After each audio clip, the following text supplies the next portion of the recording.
జయసుధ నాకు సహోదరి, బట్ జయప్రద మాత్రం కాదు. చెప్తున్నా.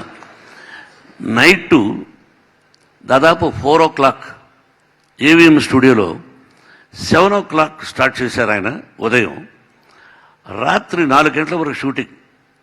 అప్పుడు తను నేను లాక్కెళ్ళిపోవాలి. కృష్ణరాజు గారు హీరో. అల్లురామలింగ గారు వచ్చి, అయ్యా ఈ అమ్మాయిని ఎలా లాక్కెళ్తారు, ఏదైనా ప్రాబ్లం వస్తుంది కదా అన్నాడు. ఆ రోజు చెప్పిన డైలాగ్, ప్రతి ఊరికి ఒక దారి ఉంటుంది, ప్రతి దారికి ఓ అడ్డదారి ఉంటుంది, ఏ దారి నుంచి వెళ్ళినా ఆ ఊరు దాటిపోవడానికి దారి దొరుకుతుంది అని. దారి అనే దాని మీద కొట్టారు.